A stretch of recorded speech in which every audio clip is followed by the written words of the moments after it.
Wednesday. We're doing Testimony Tuesday on a Wednesday today because that's what worked best for all of our schedules. And it's okay. It doesn't matter when it's happening. It's just that we're going to share this testimony, right? I have Shelby with me today, and you guys, it's going to be another good one because I just feel like a lot of people, younger people, older people, grandmas, moms, like you're going to relate to this story, I do believe, in some way, shape, or form. And so Shelby is kind of a local actually to us, and she's connected to the Harrisburg area. So I'll have her share that with us as well. If you are catching the replay, you're probably watching right now. Please remember this is just kind of like a podcast or just like a chill, relax, sit back and listen.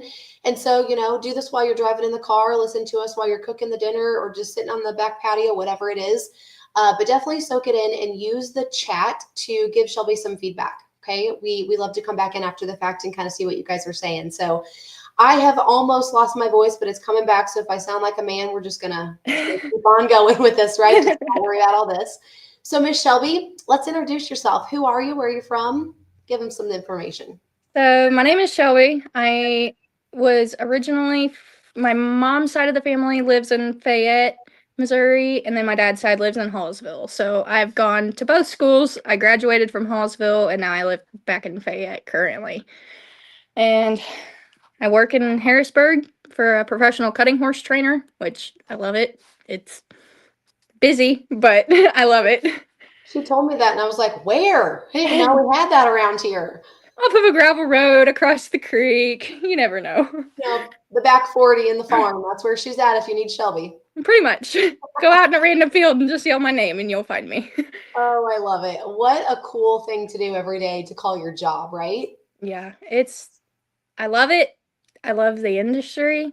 And I think that's why I stick around with it. Yeah. And it's, it keeps you on your toes. I'll Yeah, say that. for sure, Shelby. So, in horsing, horseback riding, that's kind of all in her story and experience that she has. And Shelby, how old are you? 24. Okay. I want people to know that just to kind of get an idea of like how much life Shelby's actually experienced in the short 24 years. Probably a lot of things that some of us can't commiserate with. I cannot. Right. I'm year 35 now on this earth, and there's a lot of things that Shelby has endured that and had to overcome that I can't truly even fathom. So we're going to dive deep into that right now. Shelby, I want you to kind of take us back all the way to like how you grew up. So private Catholic school, just kind of give us a little snippet of your earlier days so we can get a Okay. picture of the family. Okay. So whenever I was born, obviously, my mom and my dad, they had me young. My mom was 18, my dad was 20. Me and my dad share a birthday. Woohoo! So Yeah. that's the only reason why I can remember his birthday. So they had me young. They were never married or anything like that, but they had me. Um, my dad ended up getting married shortly after I was born, I believe. It was either after or before. They were married for 16 years. And so I had a stepmom in my life as long as I knew. And then my mom lived in Columbia. My dad lived in Hallsville, where he still lives now. He's never going to move. Um, and so I went to Columbia Catholic there off of Stadium Boulevard all the way from kindergarten all the way until I finished my 6th grade year. And then my mom got married to my stepfather that lives over here in Fayette. So I transferred from Columbia Catholic, which is a big school, and Catholic Mhm. schools have all kinds of rules and everything like that. It's very structured. And I went from there to Fayette Middle Mhm. School, my 7th grade year. Ooh, middle And school alone is tough. And then to go public school, middle school. yeah, it was. I walked in my first day and I'm like, okay, so this is what we're doing now. And it took a lot of adjusting because private school, I was like 2 grades of learning ahead of what they were in in public school. Mm. So it was like a real big step back for me. And then I was trying to remember everything that I had learned from where they're at, and just, it was rough at first. Wow. And then I got playing sports. I played basketball and softball. Those are my main two sports that I played throughout my school years. I ended up quitting basketball to focus on softball whenever I got into high school. Okay. So after that, so that's kind of the growing up side. My dad, he's the big country dude. Mm-hmm. You're the one riding four-wheelers, out fishing, doing all that stuff. And my mom's more like the not to be rude because I love her either way. Like the country club, more classy city Oh, girl. So okay. they're polar opposites. Hmm. And whenever I was little, I would remember going fishing with my dad, and he would send my fish home with me. And she's like, "I am not eating that." And I'm like, "Okay, sorry, it's just my first fish." Well, they say opposites attract, but maybe that just didn't work out. Yeah, it didn't. They're cordial with each other now, but at the time, they were, you couldn't sit them in the same room. Oh boy. So, Okay, so we're in middle school now. Definitely a rough transition for sure. I can only imagine. Private right. to public. Did you have to wear a uniform when you were private? Yes, we had to wear uniforms. We went to church once a week during the school week. So we went to church every Wednesday. And then at the time, my mom wasn't big into church and going to church and stuff like that. So we would go every few weeks on a Sunday or something like that whenever she had free time or whenever I wasn't at my dad's. And then my dad, he has nothing to do with going to church. So Okay. him trying to understand me going to a Catholic private school, Yeah. it was hard for him. Yeah. And he just didn't understand why I needed to be there and all Sure. that stuff. And I'm like, it's fine. Yeah. Just you wouldn't understand. You've never gone to church a day in your life. Sure. It's okay. But we can say that you specifically you grew up in the faith enough to kind of know the lingo, know the language, what the faith Right. system is like, and all of that. So now we're in Fayette. We're living in Fayette, getting through the middle school days. So let's pick up from there. Kind of what happens, maybe then going into high school. So middle school days, it was going after I got used to transferring and kind of got my groove down. I was going good. I mean, me and my mom, we were getting along. My stepdad, he's an amazing person. We have never had any issues. Um, so after I transferred to middle school there here at Fayette, I we obviously my mom got married, so we moved out of Columbia and moved into Fayette at our farm. And they live on 140 acres. This was the first time that I had ever seen a cow, Oh, like known what to do with a cow. And I'm like, okay. culture shock. Yeah. So not only was it a culture shock at school, but then it was at home too, because he's like, come on, we gotta go get on the tractor and do this. And I'm like, I don't know how to Wow. do this stuff. So Like, city girl stuck in the country right now. pretty much. Okay. I mean, I'm the fishing four-wheeler riding, but I had no idea about cattle or anything like that at the time. And I Okay. was like, okay, this is what we're doing now. This is my life. This is gonna be crazy, but okay, let's do it. Right. I'm in. So I finally got the hang of that stuff and just kind of went with the flow and was playing basketball and softball at Fayette and just kind of trying to find my friend group and things like that here at a new school, which you come in at the beginning of a year with kids that have known each other since kindergarten, and it's a little difficult.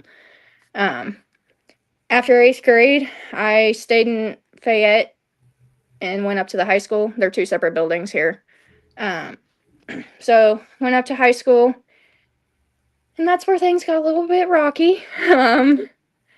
My freshman year, it was probably middle to end. I'd say about middle of my freshman year. I was sexually assaulted by a senior, Mm. and overall, he was a decent person. It just things happened in his life, and he found a way to control it, I guess you could say. Um, I After that happened, I didn't tell anybody about it. There's a lot of people to this day in my family even that probably don't know about it. So this will honestly probably be about the first time that they find out. And I'm Yeah. gonna probably get a lot of text messages like, "What in the world?" And I'm like, Tell me more. "Yeah." So after that happened, I By this point, my mom had my little brother and my little sister. Okay. So they were young. They're 2 years apart. So I think my little sister was 2 and my little brother was just born. Um, so after this happened, they were born. So they had the 2 bedrooms upstairs next to my mom and my stepdad, just because they're babies and they needed Hmm. more attention. And I was living in the basement. Okay. So I was kind of by myself.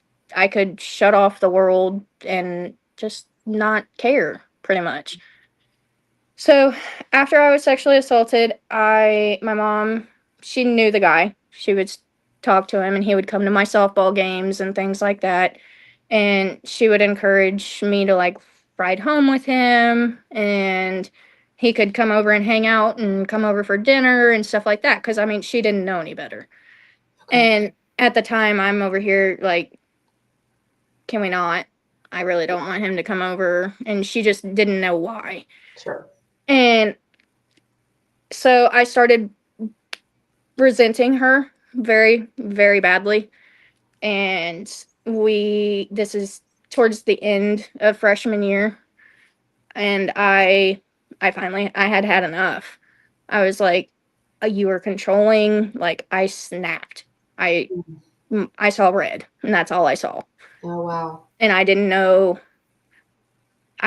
want to talk about it. And then her have like a heart attack and freak out about it. And so I just kept it to myself.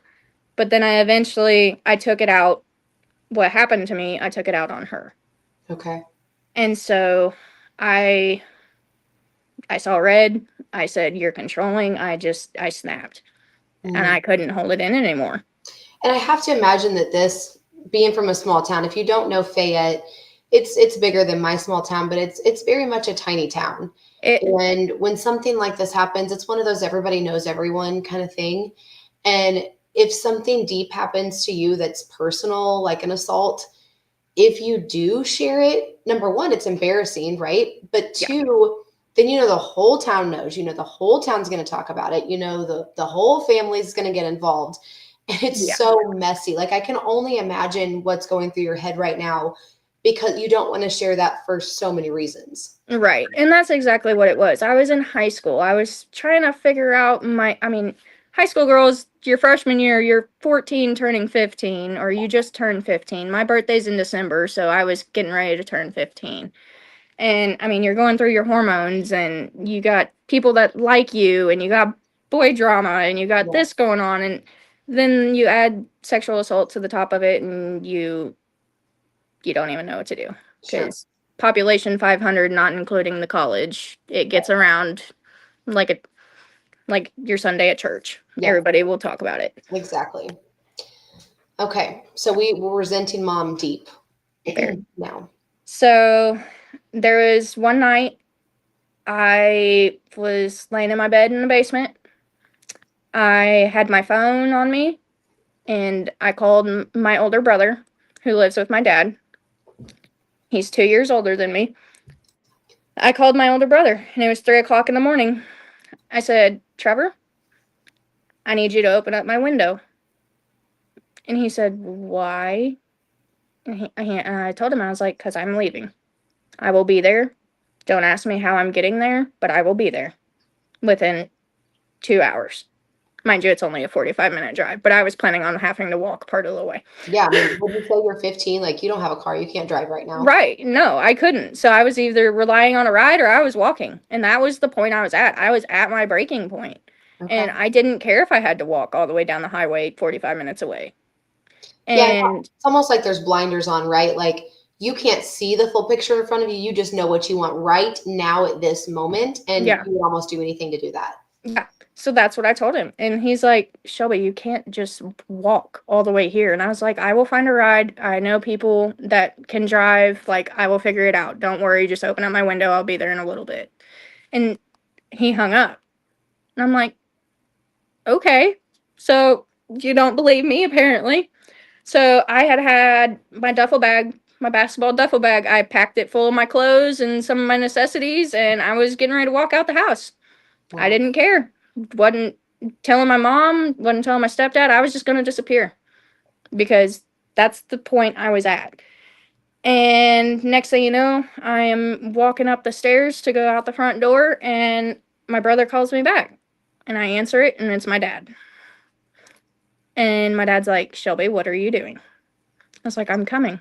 I will be there in 45 minutes to an hour. And he's like, how are you getting here? And I was like, I'll either walk or I'll find a ride. I don't care. And he's like, well, you can't just leave because your mom will say that I kidnapped you or something like that. Like, she has to know that you were leaving and where you were going.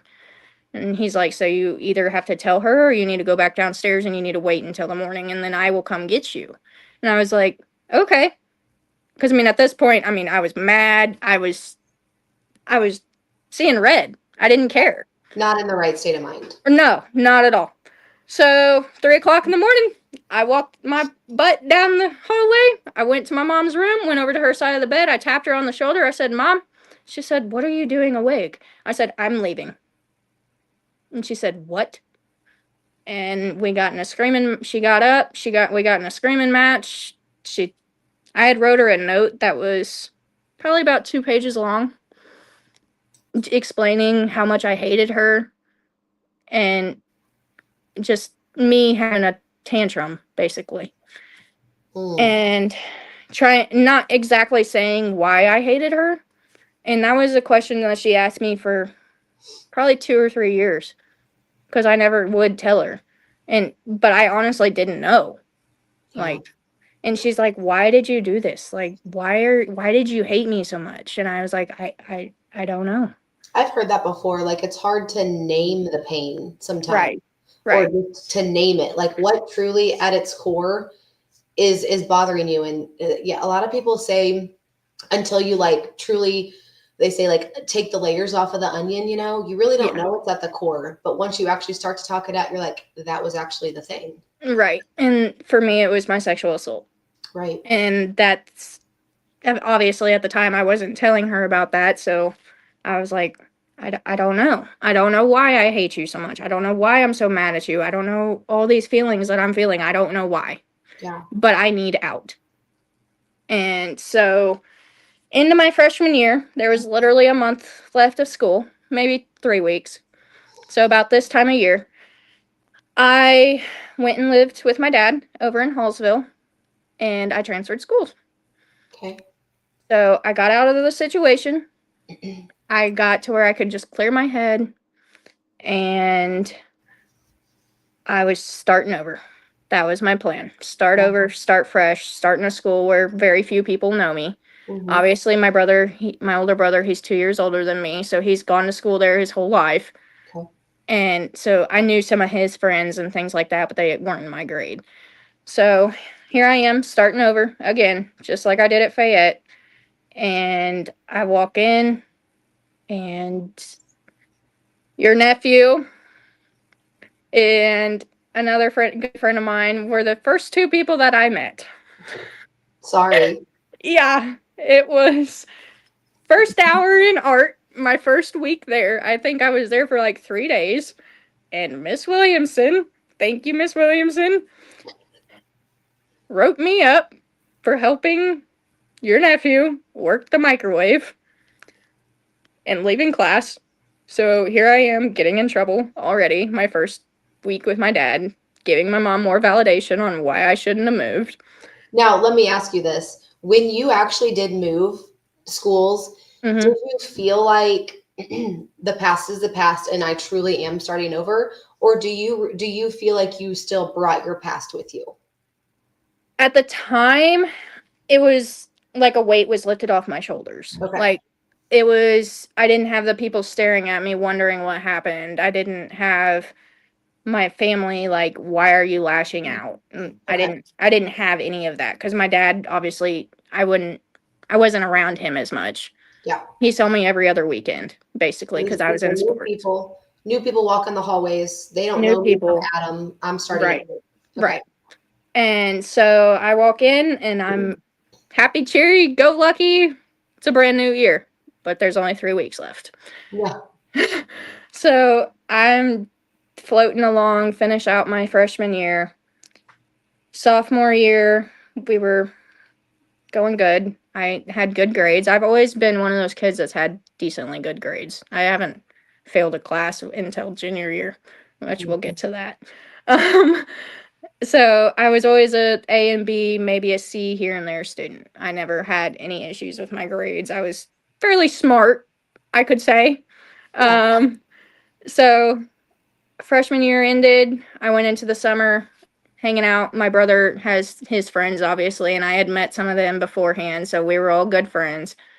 So I was hanging out with my brother and his friends over the summer, living with my dad full time. At the time, I still had zero contact with my mom. She'd reach out and I wouldn't respond. Mm. And so it was rough. It was hard on her.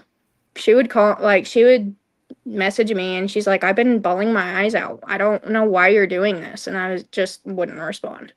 Wow. And I know it broke her heart. I know she won't ever tell me that, but I know it did. Sure. And we're finally to a point now where we are perfect, not perfect, but nobody's perfect. We're in a better state than we ever were Okay. before then. And we just kind of put the past in the past and focused on the future And whenever all it the comes time while, to. you said she still had two littles at home, so she's also kind of trying to juggle starting all over again, essentially, with being a mom, Right. while also dealing with her daughter that's old enough, but moved out of the house, but moved in with dad. And I can just only imagine, my mama heart, like that's just a lot to juggle. Right. And so we finish out freshman year, go into summer, have a great summer, living with my dad full time, not talking to my mom. After that, we go into sophomore year, and I got in a relationship with one of my brother's best friends Okay. over the summer. And we had known each other since we were knee high to a grasshopper. So it was Mm. somebody that I was familiar with, that I trusted. Him and my brother were like this the Okay. whole entire time that they've known each other. Um, so I got in a relationship, and he was a senior because my brother's 2 years older than me. So he was a senior, I was a sophomore. I was playing softball. I had quit basketball by this point because it wasn't interesting me anymore, and I wanted to focus on softball. So I was playing softball through Hallsville, trying to find my groove, trying to find my friend group outside of my brother's friends, and just kind of try to get my life back on track Yeah. over at a new place. And so got in this relationship. He was going into the Marine Corps after he got after he graduated. And I believe it was like middle of my sophomore year, middle to end of my sophomore year, we he had sworn in and everything like that. And he graduated early, I believe. I think. Maybe. I don't remember. It's been too many years. It's been a But while. he graduated early, I believe. And so I'm finishing out the last part of my school year, and he's in the military, he's in boot camp. You can only send letters in Marine Corps boot camp. You don't have Wow. a phone, you don't have a way to contact anybody. And I hadn't been home because my appendix ruptured in the middle of a school day. Oh, wow. I went 4 days before I went to the hospital. The doctor told me after 5 I would have died. Wow.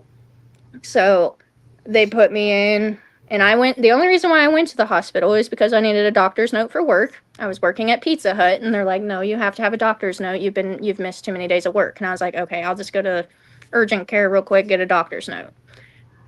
My dad wheelchaired me into the urgent care because I couldn't walk because I was so weak. I hadn't eaten, hadn't drank, like I couldn't keep anything down for 4 days. And we thought I just had the stomach flu. Mm. It was not the stomach flu. So my appendix ruptured, and I had to go in for emergency surgery. I sat in emergency surgery, had that all done, was on bed rest in the hospital for about a week and a half, and then I had bed rest at home for about 2 weeks. And it was rough. Yeah. Yeah, I mean, you have 3 scars going across your belly, and they hurt badly. And so I had like a week left of bed rest for at the house. And I told my dad, I was like, I can't sit around anymore. Like, it's driving me nuts. Because I'm one of those people, like, I can't just handle just sitting at the house. I have to be doing something. I want Yeah. to get my hands dirty, Yeah. basically. And so I told my dad, I was like, can I please go to school? And he's like, what? Like, you want to go to school? And I was like, yes. Like, I want to go to school. Like, I am tired of sitting at the house. Can I please go to school? And he's like, you're not even allowed to carry your backpack. You're not allowed to drive. And I was like, have Trevor drive me. Problem solved. He's a senior. He can drive me. I was like, have Trevor drive me, or I'll have one of my friends pick me up and I'll have somebody else carry my backpack. Problem solved.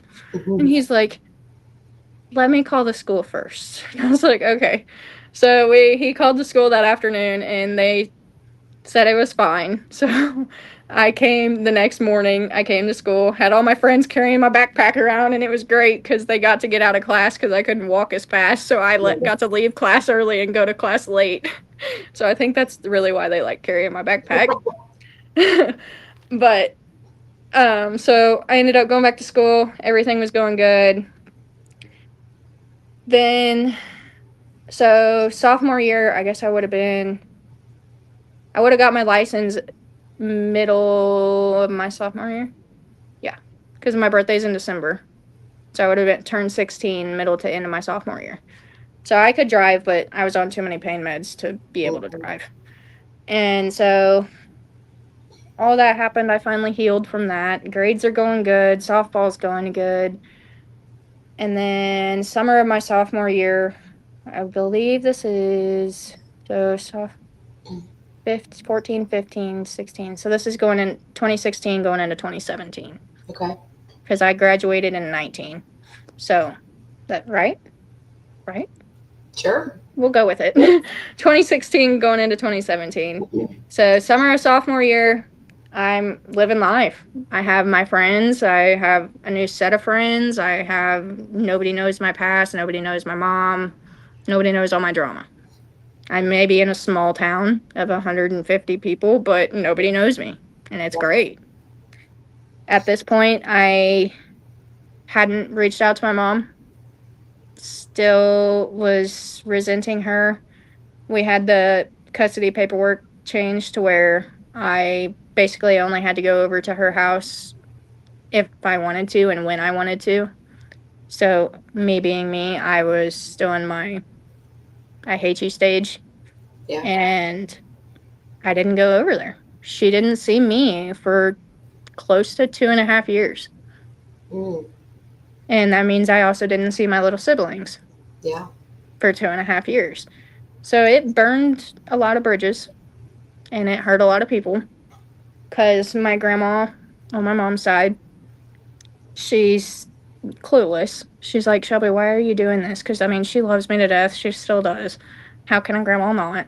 Yeah. She's like, Shelby, why are you doing this? And, like, I would have a conversation with her and then she would bring it up and she's like, why are you doing this? Why don't you like your mom? And I'm like, Grandma, no, I'm not talking to you about it. I'm not getting into it. And she would drop it. But you could always tell it's in the back of her mind. Yeah. So everybody was kind of like standoffish a little bit because of what had happened. And it took me a long time for me to adjust to realizing that they weren't necessarily mad at me, but they were just confused. Yeah. But to me at the time it seemed like they were holding a grudge because they were staring at me weird. They were whispering, they were keeping things from me. And it's I mean, anybody in their right mind, you see somebody whispering behind your back and you're going to get defensive. Yeah. And that's exactly what I did.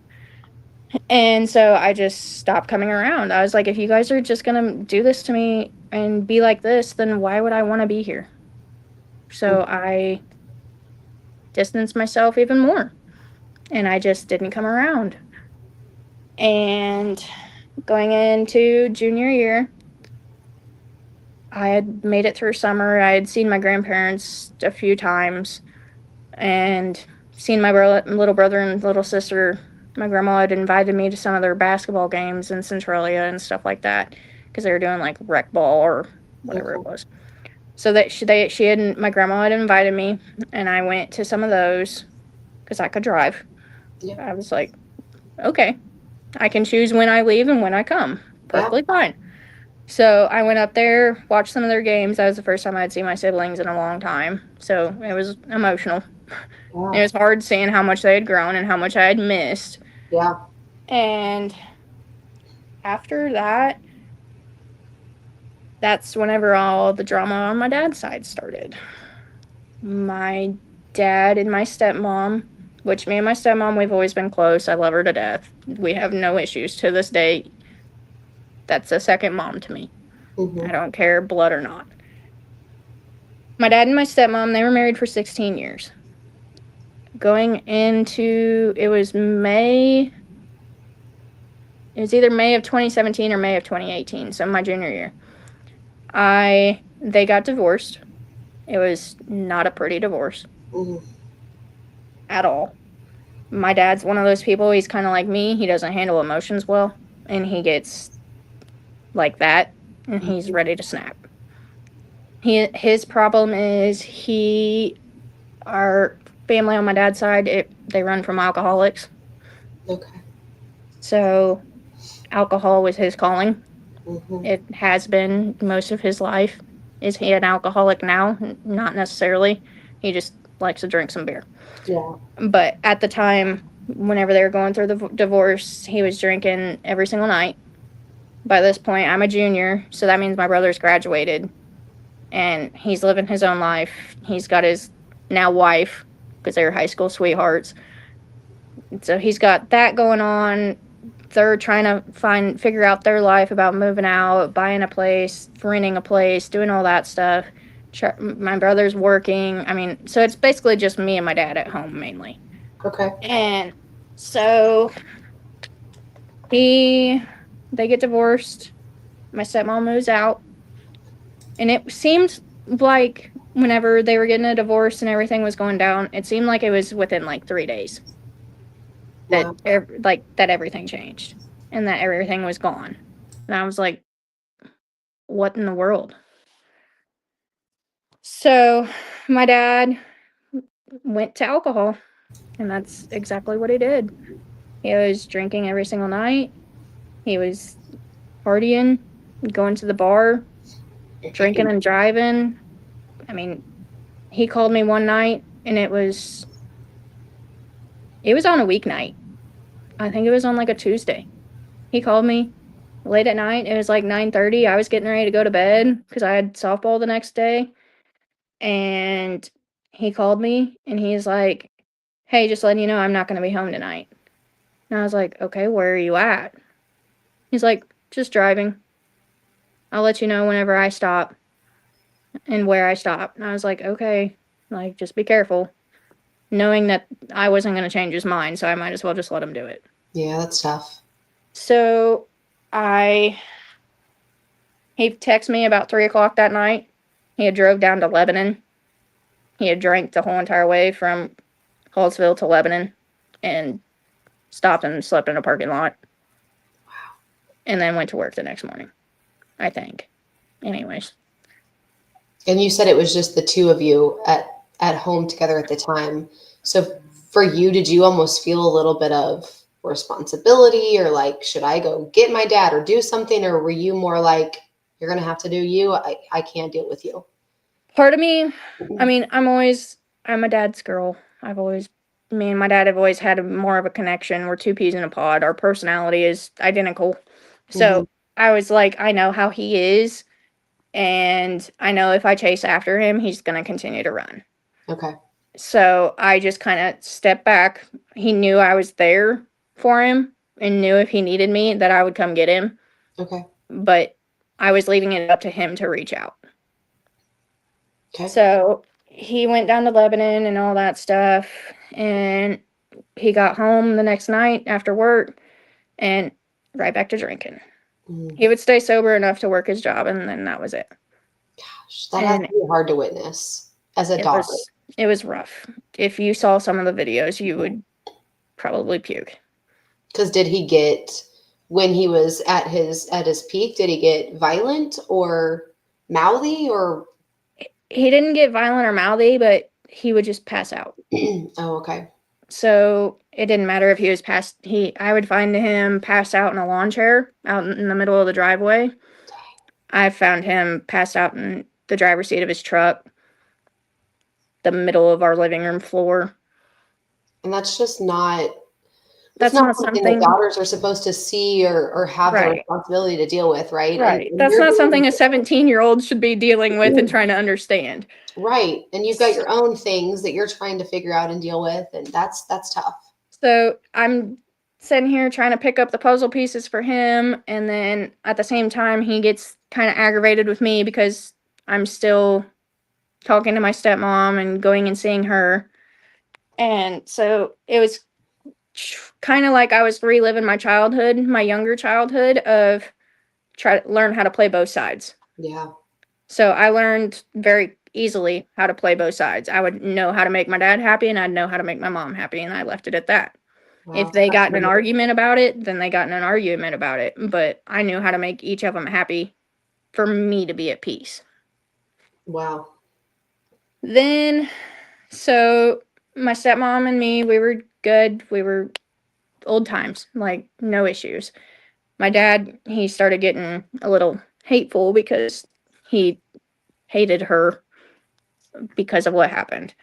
And I was like, okay, it's fine. Take it out. I don't care. Him and a friend of his is on a weekend. Him and a friend of his went to Columbia and went bar hopping downtown. They closed the bars down, had been drinking all night. They started drinking before they left the house, mind you. They had been drinking all night, and my dad at the time had a Toyota Tundra. And I don't know if you've rode in one of those or drove one of those, but they're a truck that whenever you drive it, you can't tell how fast you're going. I will even admit that because I was driving it one time and I was going 80 and I thought I was only going 60. Yeah, that's scary. So they're just a very smooth riding vehicle and you Mm-hmm. can't tell how fast you're going. They were going down Highway 63 coming home, and it was about 3 o'clock in the morning. My dad was running 132 in the truck at 3 o'clock in the morning. Drunker than snot. Wow. And had his buddy with him in the back in the passenger seat. I mean, they were drinking beer on their way home. Mm. And he said, right, I think it's Quick Lube or whatever that gas station is right there off of 63. Like you're going over by McGee Road and stuff like that. Oh, yeah, probably at the time it was, yeah. So they were going right there past that intersection, and there was 3 cars in the slow lane. And Dad thought that they were just driving slow because he thought that he was going the speed limit. Well, the middle car was a cop. Uh-oh. So he passed them all, going 130, drunker than heck, and hit the sirens. Mm-hmm. Pulled him over. Got an AWI, spent the night in jail, and lost his driver's license. Mind you, my dad has a CDL. His job was driving a dump truck. So here I am, a junior in high school. My stepmom's living out of the house now. My brother's trying to figure his life out. Mm-hmm. My dad just got a DWI and doesn't have a driver's license, who needs a driver's license to do his job. And now he can't because he chose alcohol. Mm. And after that, he was home probably about a month after that happened. He was home for probably about another month. And then the hurricane hit Puerto Rico. The buddy that he had gotten pulled over with that night does logging and storm cleanup. So they went down to Puerto Rico in the middle of my junior year. So you're essentially at your house alone at this point then. My grandparents on my dad's side, they live next door. So they were close, but we were still living in the house. Okay. So at this point, my dad, he goes off to Puerto Rico with no cares to give. This is his way out. Like mine was coming to his house. So he goes to Puerto Rico, does storm cleanup because he can't work here without having a license. Mm. And he lost his license. He lost his driver's license for a year, and lost his CDL for a year. So he had to try to find work for a year, and Puerto Rico was the answer. Mm-hmm. And he went down there. He was working, drinking, partying on the beach, doing whatever he needed to do without dragging me and my brother down with it. Me and my brother and his now wife, they were living in the house with me. And so they moved in full time. Or, well, she moved in full time. My brother already lived there. um, so she moved in full time. So it was just us three in the house. And then, like, if I needed to go somewhere and I had to ask permission to go somewhere, then I had to ask my grandparents. Trevor, he was old enough. He didn't have to ask. He could just do what he wanted. Yeah. So my dad told him before he left, he locked his bedroom door. That way none of his stuff could get messed with, which, okay, whatever. Mm-hmm. And so we had the rest of the house to do what we pleased. We Mm. were paying the bills. We were paying for groceries. Like, I mean, That's we were like the basically an adult. Do you have a job at this point on top of school? Yeah. I was working at Pizza Hut, Okay. I believe. I believe I was still working there. Okay. So, I mean, he left it all up to us. He Yeah. didn't care. He just packed his bags and left. Mm. He came home from Puerto Rico twice, I believe. Once for Thanksgiving and once for Christmas. And then went back down until his year was about up, or until they got all the storm cleanup done. Okay. So by that point, I mean, it was my junior year. I didn't have anybody. I could do what I wanted. My grandparents were next door, but they're in bed by 8:30, 9 o'clock every night. They don't know if I'm gonna leave. So is that what we're doing right here? Yep, that's Shelby. That is Shelby drunk in a car at a party. And I was driving home that night, but I knew that I needed to take a nap and sleep it off to be able to drive home. Learned from dad, at least take a Yeah. nap first. At least I took a nap first. That's what I was telling myself, anyways. Okay. So I mean, there's no supervision. I mean, I'm sure that your brother had enough sense maybe to like give you he some tried. guidance. He tried. He did try to parent me, and but he was also kind of getting into his wild stage at the same Yeah. time I was. So I mean, you put two teenagers together, Yeah. and you're like, woohoo, freedom! Yeah, there's no consequences. I mean, grandma and Yeah, grandpa might say something, but in the end, I can do what I want. exactly. And that's what we thought. And so I was partying. I wasn't doing any drugs or anything like that at this point. Um, so I was just partying and drinking. I mean, I wasn't drinking as hard as my father was, obviously. Mhm. Um, but I was just kind of going with the flow, acting like an adult, didn't care, could do whatever I wanted. Yeah. And that's when my grades started slipping at school. Okay. So, end of my junior year, probably, I failed math. I couldn't pass geometry to save my life for some reason. I don't know. Geometry just never made sense to me. Some So people are saying that too. They're saying I couldn't pass it either. yeah. So I took it my sophomore year and I failed it with flying colors just because I couldn't understand it. And then my junior year, I just didn't apply myself. Yeah. So took summer school for that. And after that, like, I was starting to run with your nephew and some of those friends and just kind of learning the way around everything. We started having parties every week. If we weren't having a party every week, it was because it was raining and our Okay. parties were outside. I was going to parties that were every bit of 900 to 1,200 people. I didn't even know that was a thing in a tiny town. Yeah. We would go to Columbia. We would go to Marshall. We'd go to Sedalia. My friends to this day, they will send me videos of me back then, like that pop up on their Snapchat memories. And I'm like, I don't even know who this is. Yeah, I couldn't tell you. That one was sent to me not too long ago, and I'm like, I don't even know where that's at. Wow. So you got so one, you're in trying to impress, right? Like, this is my circle. These are my group of people, and if I'm going to hang with them, then I got to hang with them. Right. You know? Right.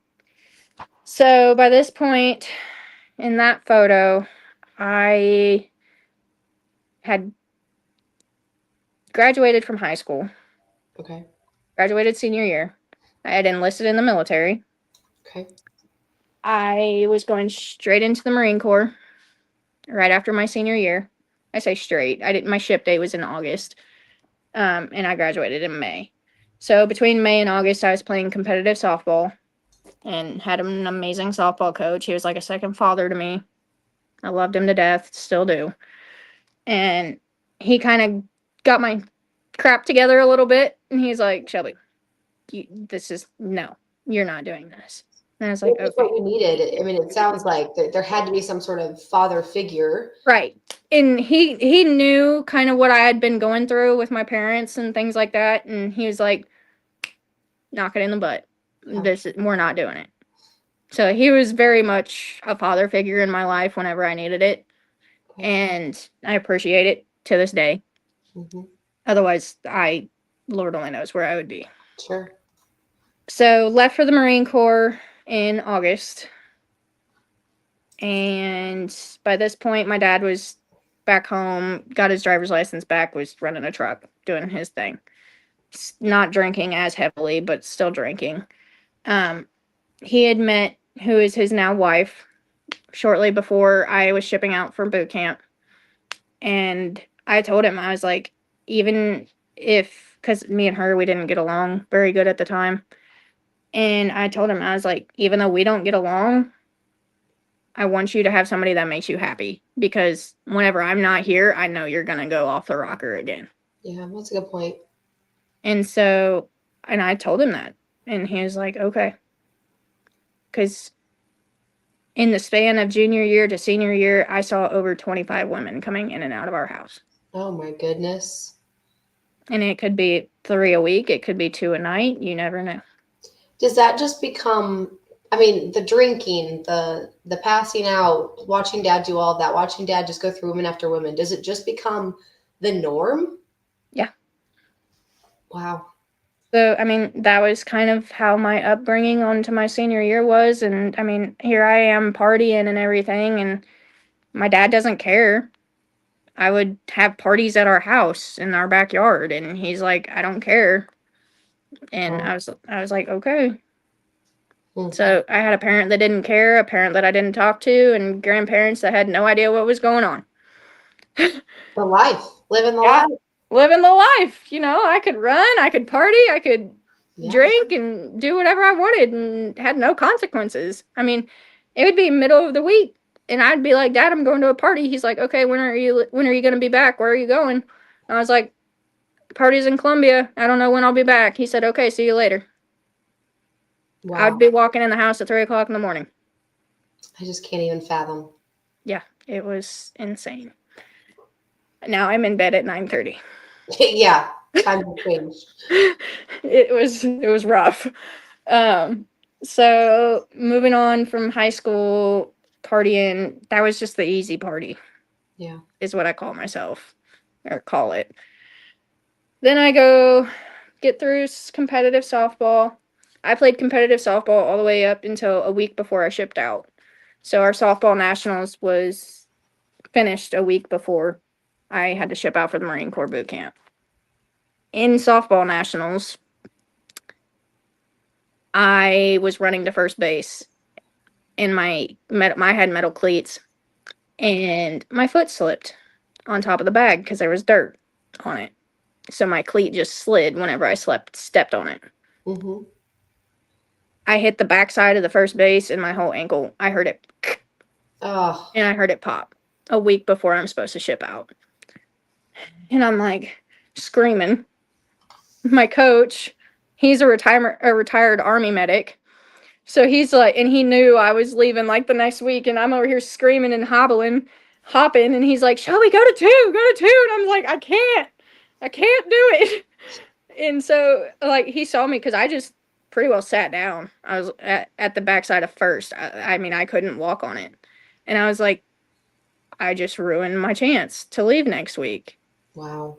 And we looked at my ankle, got elevated, put a ton of ice on it because he knew. He was like, she's going to kill me if she can't leave. And I was a pitcher, so I was one of the main pitchers for our team. We were playing 5 games a day for a week straight. Like, it was rough. Wow. And I think we had a day or two left of our tournament, so we were getting into like the finals and games were starting to slow down a little bit. So he sat me out for one day and I just iced and iced and iced and wrapped it. And my recruiter was coming the last day of our tournament to come see me play. I didn't want to tell him what happened to my ankle. Right. So I told coach, I was like, my recruiter's coming today. Both of them. They're coming to watch me play and watch me pitch. Like, I have to play. And he's like, Shelby, you can't. I was like, let me go and try to do warm-ups and stretch my ankle out, and we'll just see how it goes. So I did warm-ups. I hobbled on it a little bit, but I could still get around.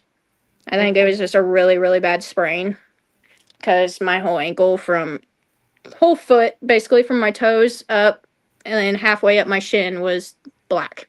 Ooh. So hobbled around on it, warmed up pitching. It was sore, but it wasn't killing me to do it. And I told him, I was like, put me in. I'm fine. Put me in. So he put me in. I pitched, played out the game, finished out the tournament.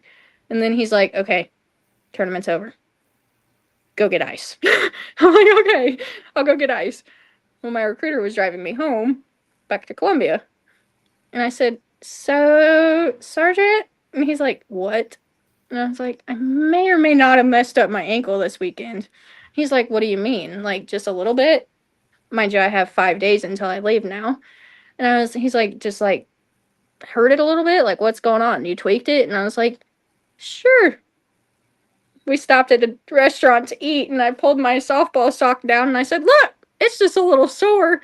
And he said, oh, like, he was mind blown. He was like, Shelby, how are you walking on that right now? And I was like, I don't know. Like, I just am. Wow. And so he's like, you're not going to be able to ship out with your ankle looking like that. Like, they will not let you leave the building in Kansas City if you have bruises like that. Like, you can't. And I was like, I'll get it figured out. Don't worry. Like, we did PT every Tuesday and every Thursday. I was like, by Thursday, I will have it figured out. Don't worry. It'll be gone.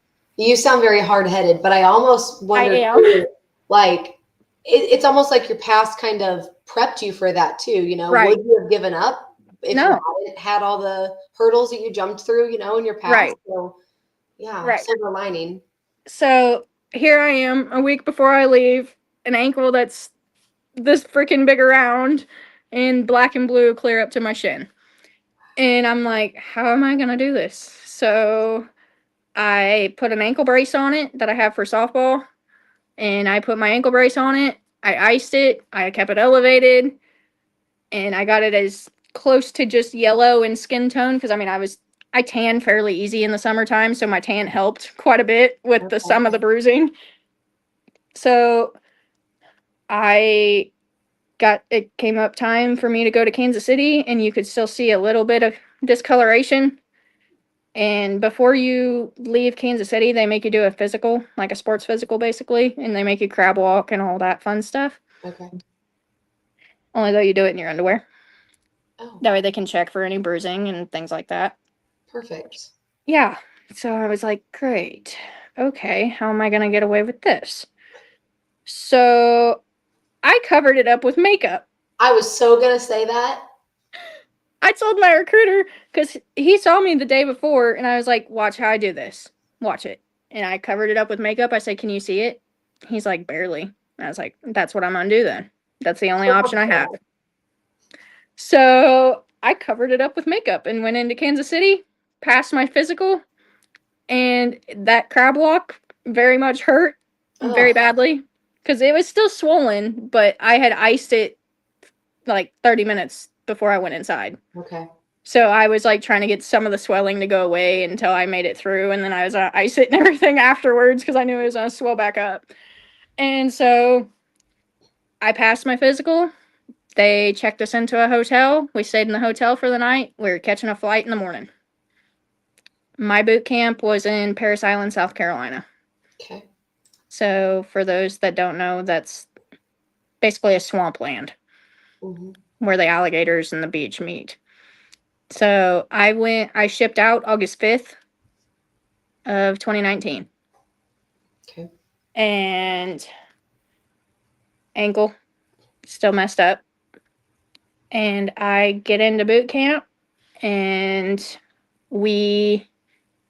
our flight lands, and I can remember it clear as day. Our flight lands, we get on this bus and they drive you around for like an hour and a half whenever it's really only like a 30-minute drive from the airport, but it's that way it messes you up. That way you don't know where you're at. Wow. So they mess you up that way you don't know where you're at. And it's 3:00 in the morning by the time our flight landed. So they purposely drop you off in the middle of the night. Okay. We get to the island, to our receiving area, and the drill instructor comes on the bus. He says, "Get the hell off the bus. Why are you sleeping on my bus? Why is there trash? Get on the yellow footsteps." And I'm like, holy shit, what did I just sign myself up for? Right. I'm like, oh goodness, okay. Like, I don't even know where I'm sleeping. I don't have anything besides the clothes on my back and the shoes on my feet. Dang. And I had my social security card and a Bible. That's all you That's need. it. That's all you could bring. And I was like, okay, well, this is my life now. So this is gonna go great. 3:00 in the morning. I don't know where I'm at, don't know what I'm doing, but here we are. And you go into receiving, they do all your paperwork and stuff. You get yelled at. And they have phones up on the wall in a line. And everybody stands in a line. They have a script that you have to read off the inside of the phone. And I mean, these are like old time. You got to learn how to dial them phones because military doesn't upgrade anything. And so I'm over here, and you have to read this script. You call one of your parents, basically letting them know that you arrived safely. Okay. The phone that I used was apparently broken because I called and nobody ever got my phone call. So my parents now are wondering what happened to me, if I made it. They have no contact with me. It's not like they can just call. So their only option was to write a letter. And they didn't even have an address to write a letter to. Dang. So here I am, 16, 17 hours away from them, and they have no idea if I've made it alive, made it safe, made it anywhere. Because the phone was broke. Okay. So that was the first adventure of the military, was the broken phone. Yeah. And then we go into training. Training's going good. And there was one afternoon, because we had lights came on at 4 a.m. and lights were off at 8. Okay. So we were training from 4 a.m. to 8 p.m. And then, well, we had 10 minutes for showers and stuff in the evening. So basically from 7:50 to 4 a.m. to 7:50, we were training. And we had maybe 5 minutes to eat lunch. You know how you have the lunchroom trays and you go down the lunch line and the lady gives it to you? Mm-hmm. That's how our lunches were. Sounds like prison. It pretty much was, although the prisoners eat more than we do. So we were going down we were going through the chow hall, which is our lunchroom. We were going through the chow hall and everything, and your lunch, if you're the first person in line, you set your tray down in your assigned spot and you start eating.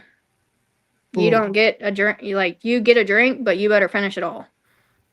Wow. And by the time that the last person sits down, we had 80 girls in my platoon. So I was showering, eating, doing everything with 80 other people. And by the time that the last girl sat down with her tray, the first person had to be done eating. So that gives you maybe 3 minutes. So if you're thinking about the Marines, sign up today. Sounds great. I'm not going to turn you Yeah. away. I will still tell you because 100%, if I could, I would go back and redo it again. Okay. It sucks 100%, Yeah. but it's one of those things where you really learn a lot about yourself. Sure. It's a good experience after the fact. Right. So here I am, 17 hours away from home. My parents finally know that I'm alive because I got a letter sent to them. We got to send mail a week after we were there. Okay. So I sent a letter to my parents being like, hey, the phone was broke. Like, I arrived. I'm okay. Like, don't worry about me. This is my address, blah, blah, blah. All the basics because you had to write, send it, and get it going. Okay. And you didn't have time. Like, you didn't have an hour to sit down and write letters or anything like that. You did it when you could. Interesting. And you hoped to not get in trouble and yelled at while you were doing it. Oh, okay. So you kind of had to be sneaky about it for some of them. Some of the girls, they would go in the bathroom and write notes, and then they'd come back out, and then they'd just put their notebooks in their pocket and hide it until they could put it back in their foot locker. It sounds so much like prison every time you keep telling me more details.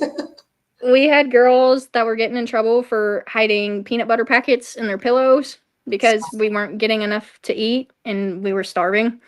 So we were hiding peanut butter packets and ketchup packets in our pillowcases, and we would eat those for a snack in the middle of the night after lights went out.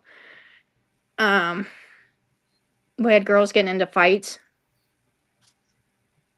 We had girls getting into fights in the bathrooms because we didn't get along. I mean, you put 80 girls together and it's not going to end well, especially whenever all your cycles sync up.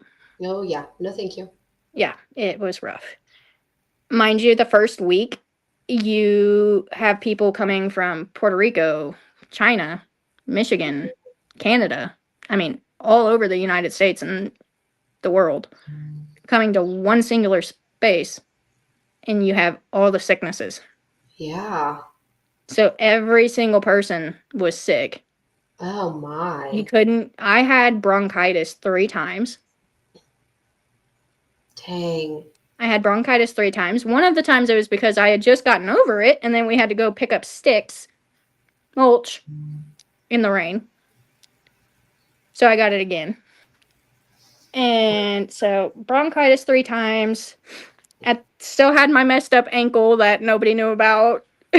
And I'm just trying to make it through.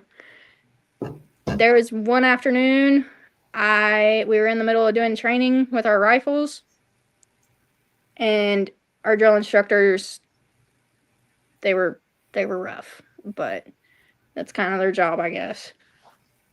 They had everybody get in line, hold your rifles, and our rifles had A-frames on the end of them, on the end of the barrel, for like our machetes, or not our machetes, you know what I mean. And they had A-frames on the end of them, and they had us hold our rifles out by our pinky. So we were sitting here with a rifle on the very end of your pinky, straight armed, elbow locked, and you had to hold it. Oh my. Mind you, these are M16s. These are not small rifles. Had you been practicing or No. how do you get your pinky stronger? This was just hazing, basically. Wow. Because we didn't do something that they liked, apparently. And so we did that, and in that process, my whole arm went numb. Yeah. And I didn't know why. And I was like, what in the world just happened? Like, shoulder down, whole arm went numb. And I'm like, I can't drop it. I mean, I'll get IT'd. I'll have to do even more work. And I was like, I can't drop it. So every time that the drill instructor would turn around, I'd bend my elbow and bring it in. And then I'd put it back out really, really quickly. So and I was just trying not to get caught. And they finally let us put them down. And that was that was like the last part of training for the day before lights went out.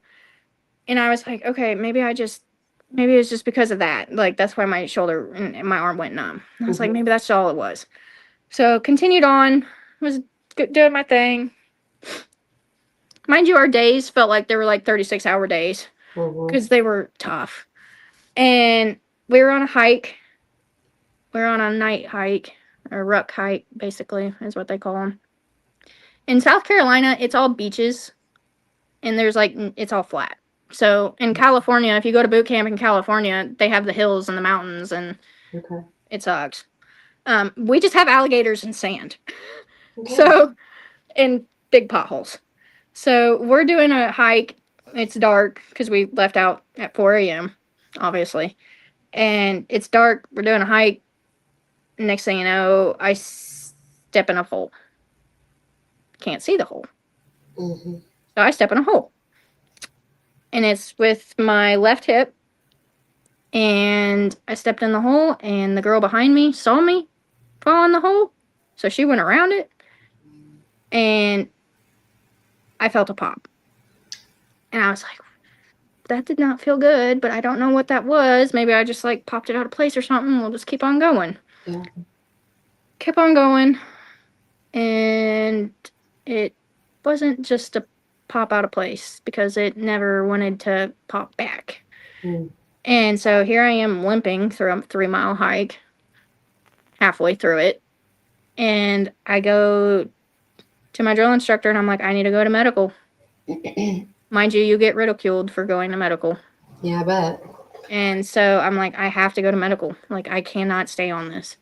And she's like, you're just weak. You're just trash, blah, blah, blah. Like, I mean, it was bad. And it's like, I have to go to medical. And shh, my dog's growling because they heard your phone. And so I was like, I have to go to medical. And went to medical. They said that they put me on calcium pills and 800 milligram ibuprofen because I had slightly fractured my hip. Man. So those were my medications. I was like, this is going to go great. Okay. Yeah. They didn't put me on light duty. They didn't give me crutches. They didn't do anything. So they gave me 800 milligram ibuprofen and calcium pills to take once a day and sent me back to training. Went back to training.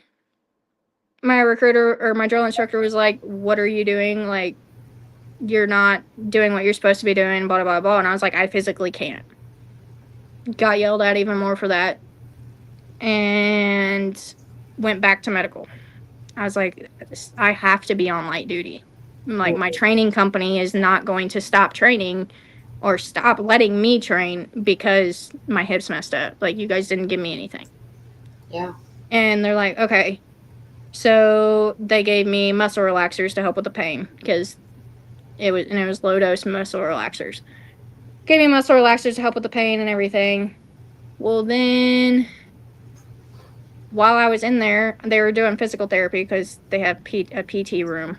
So there were several people in there doing PT. So I was doing physical therapy twice a week, helping with my hip. While I was there, my shoulder went numb again.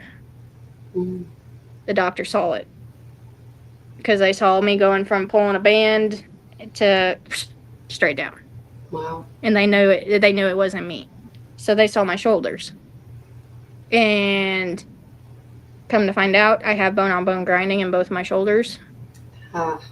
Whenever I fractured my hip, I went on it long enough with continuing to train that I have nerve damage in the bottom part of my back. Dang. And the doctors got my hip to where it was good enough I could walk on it and without it hurting and everything. And so they were focusing on my shoulders. Did 3 weeks of physical therapy on my shoulders to see if it was just a muscle thing, if I needed to build muscle up or what was going on. And nothing would fix it. They basically told me I could be a guinea pig for them and they could experiment on me and my shoulders and try to figure it out, or I could go home. But if I went home, I had to figure out how to get home. Oh. Meaning you either go through the mental health ward, you say you have asthma, you say you have migraines, or you go AWOL. Okay.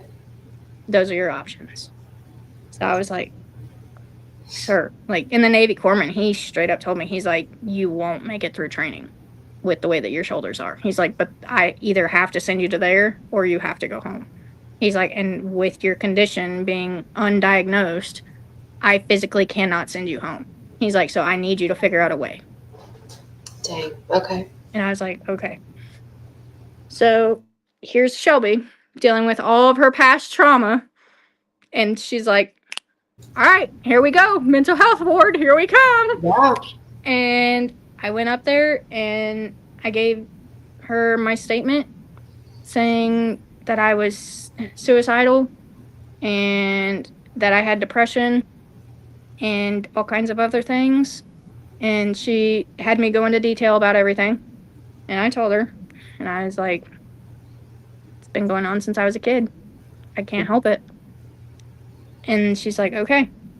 So she signed my paperwork to start getting discharged. And I was there for another month. Because if anybody's in the military, they know nothing goes quickly. Yeah. You hurry up to wait. And so I got discharged. And I got discharged beginning of November, I believe.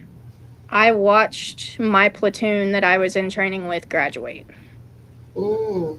And I saw all their families there. That's what that picture was. Okay. I was watching my platoon graduate. Okay. And during boot camp, we went to church. We had the option to go to church every Sunday. You could choose which church you wanted to go to. They had Protestant, they had Jewish. I mean, they had them all. So I chose to go to Protestant church. I was like, I went to the Catholic church because that's what I had known my whole life. I had went to Catholic church. I went to their Catholic church and it wasn't hitting me like it should. And I was like, okay, maybe it's just the preacher. Maybe I'm just not connecting. I don't know. Yeah. So I went to Protestant. There was over 600 other Marines in that church. And you look around and you see either bawling your eyes out, some in a corner trying to figure out their life, and you see others with no emotion, straight face. Because every single person in there was focused on what they were preaching. I would leave church almost every Sunday and either have been crying, trying to figure out what just happened, or wondering how God could do this to me. And I was like, I don't know. Like, I saw some of my friends in there that were from my recruiting center that were shipping out months later than I was. And I saw one of my good friends in boot camp. And she was in her platoon and I was in mine. At this point, I was in the medical platoon because I was not in training anymore. And I saw her. She was in her training platoon. It was like her first week of boot camp. And here I am 3.5, 4 months into it. And I'm like, Juliana, like, it's a familiar face. And you're like, oh my goodness. And church got over and they always let us socialize for a few minutes. And I ran over to her and I just gave her a hug. And I was like, are you okay? And she started bawling. And she's like, I don't know what I'm doing here. Like, I'm so lost. Like, I don't have my family. Like, what in the world? Like, it's a reality shock. Yeah. And I was like, take a deep breath. Focus on what they tell you. Hustle. Move your feet. Look for holes. And don't go to medical if you don't have to. And she's like, okay. I was like, I won't be here anymore. So don't look for me in church. And she's like, where are you going? And I was like, I gotta leave. I was like, I got hurt. She's like, okay. And I think I saw her one more week after that because they had pushed my flight back or something. But I had seen her like one other time, and by that point she was on the clear other end of the church, so I didn't even get to talk to her. But at the end of our church every Sunday, they would play a song called Semper Fi by Trace Atkins. And the graduating class, because the class graduated every week, and the graduating class would sing that song. And it's beautiful. It's a beautiful song. Yeah. But then you sit there and you listen to that song week after week and you start waiting for your turn and waiting and waiting and waiting. Because boot camp is 13 weeks if you don't get hurt. Yeah. And so I watched my platoon graduate, sing that song, and it was the hardest day of my life. Sure. 100%. Because it's like, I should be down there with them. Yeah. But I wasn't, and I couldn't be. So about 3 weeks later, I finally got my flight information on when I was flying home. I called my dad because we had to use the little old phones again. Mhm. I was like, I'm not going to number 6 because I know it doesn't work. So I went and called my dad and I said, here's my flight. This is what time I land. And I mean, we couldn't talk to him a lot. We just had to give him the information and cut it off. I was like, I'm coming home. This is my flight. This is when I'll be home. This is where I'll be landing. Pick me up. Yeah. And he's like, okay, see you then. They flew me in to Columbia. So I got flown into Columbia. It was like 11 o'clock at night by the time I landed. And mind you, I'm leaving 90-degree weather to come back to beginning of winter here. Ew. And it was like 45. And I was like, whew, freezing. Yeah. And so I got home and my dad came and picked me up by himself, which I appreciated when it was 11 o'clock at night. And the other part, I just really didn't want to talk to anybody because my career just blew up in my face. And so we went home. I went to bed and I told my dad the next morning, I was like, I don't want anybody knowing I'm here. Like, I don't want to see anybody. Okay. For at least a week. Because I just needed my brain to process everything that just happened. Yeah. And so didn't see anybody for about a week. Didn't have a phone on me for about a week. Like, I was just sleeping, depressed, like, just going by with the days, basically. Yeah. After about a week, I finally started getting a little bit more social with some people that saw me around town that knew me. And I was like, okay, everybody's going to freaking know now. Like, might as well just come clean. Here we go. And that's whenever the wild child Shelby started. Because I didn't have a career to look forward to. I didn't have a job at the time. I came home and I didn't have a job, obviously. Yeah. I had sold my car before I shipped out. I had given my room at my dad's house to his girlfriend's son because I was planning on being gone for 4 years. So, like, literally my whole life was gone. Yeah, that's a good point. And I came home they weren't at home whenever I got there. Her kids weren't. And so I stayed in my room for a little bit. And then eventually I moved out. Okay. Whenever I moved out, I moved into a apartment, I guess you could call it, in Mexico, Missouri. Started hanging out with some of the wrong crowd. Started smoking weed, doing other drugs, just partying like crazy. And it was not in a good way. Yeah. I had alcohol poisoning at least 3 times. And I didn't go a day without drinking and smoking weed. And I mean drinking excessively. Okay. Basically everything I watched my father go through, I was now living. That's what I was thinking. Yeah.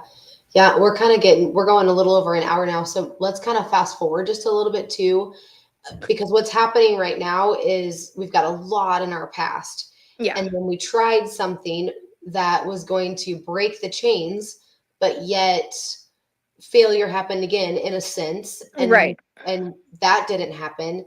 And so basically we came back and we just kind of picked up where we left off and we really went gung ho. Yeah. Lifestyle. And so kind of pick up with me there since we're kind of running out of time here and maybe like how did we finally figure out how to maybe break those chains and where are you at today? So I'm living in Mexico. I'm like, I gotta quit freaking doing this. Like, I gotta get my life together. This is not who I am. This is not how I was raised. This is not a person that my parents are proud of. Yeah. And my dad straight up told me, he's like, you're either gonna end up in jail or I'm gonna find you dead in a ditch. And I was like, okay, that's the reality check I needed. Thank Yeah. you. So I moved away. I moved back in with my dad.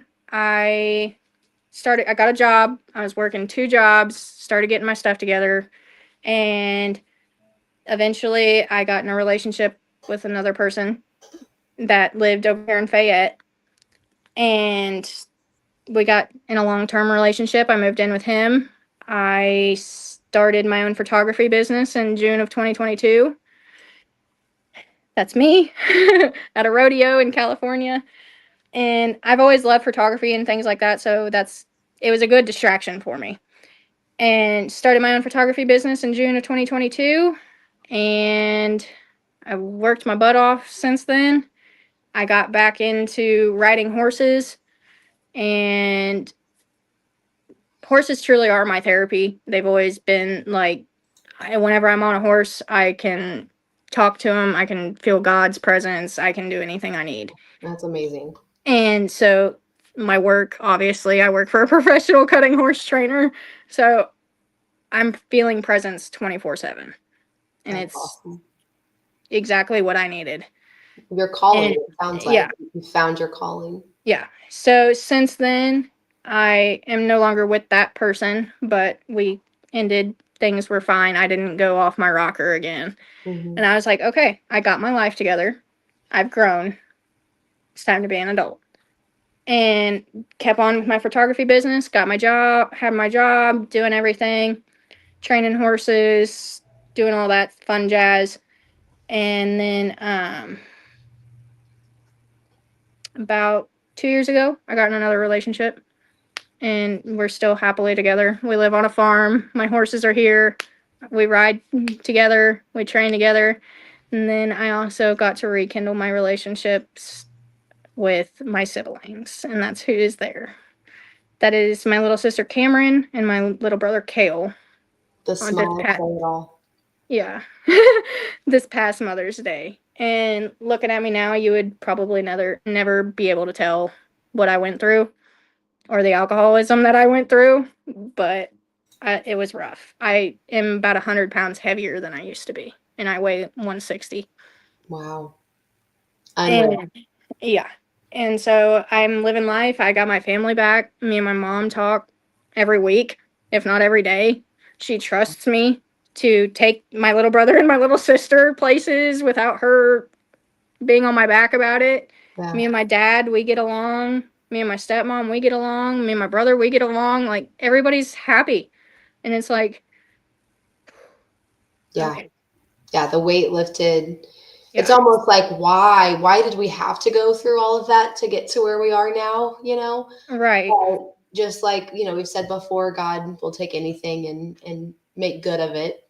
He definitely did. I That's go to so Cowboy Church here in okay. Clark, and I think it's cool. That's just Other going on people, 63 right there, right? yeah, it's off of 63 right on Route B.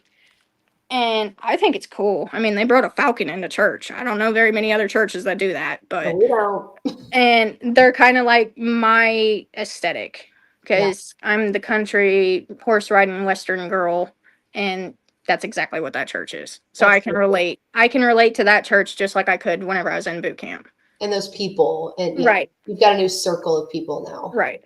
So I go there, and then whenever I can't get off work on a Sunday, I have started watching the Transformation Church.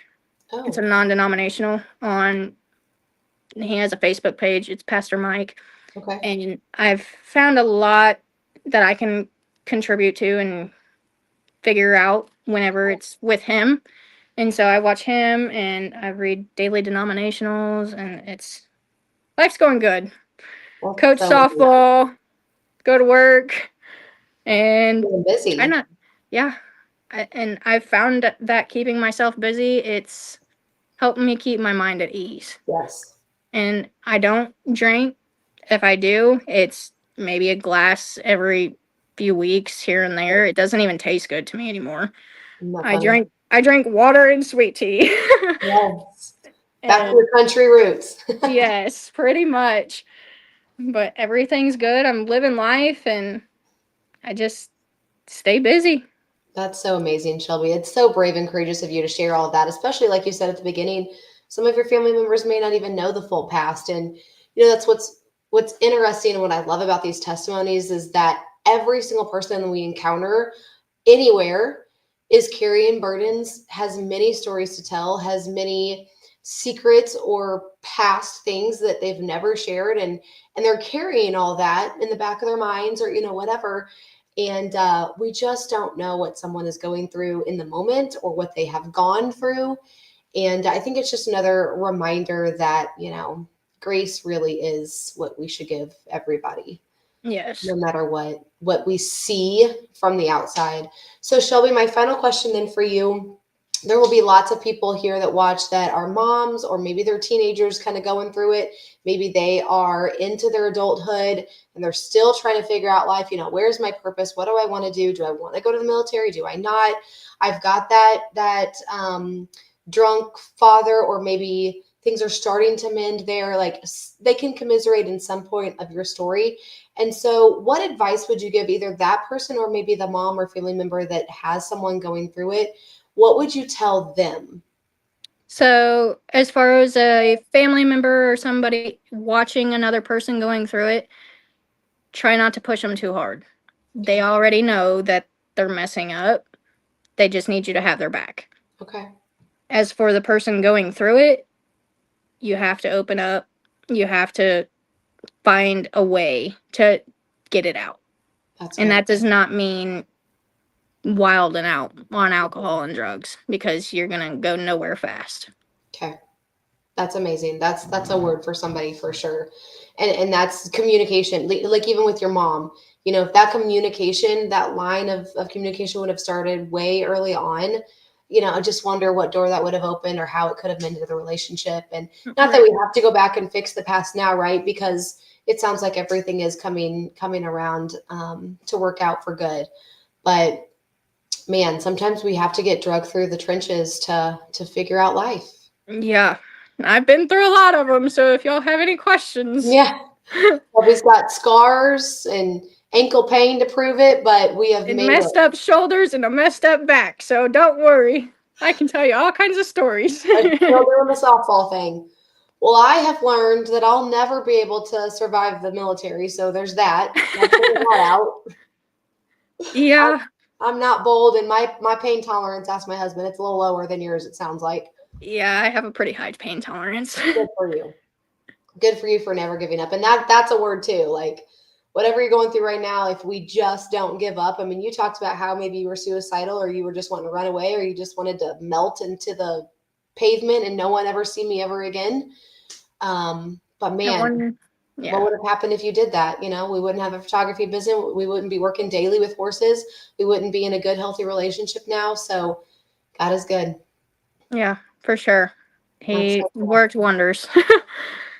Very cool, Shelby. Well, thank you for sharing that. I appreciate you so much. Hang with me real quick. Thank you guys for joining us and listening to Shelby's story. Don't forget to use the comments to give her some feedback, and we'll see you next week. See you guys.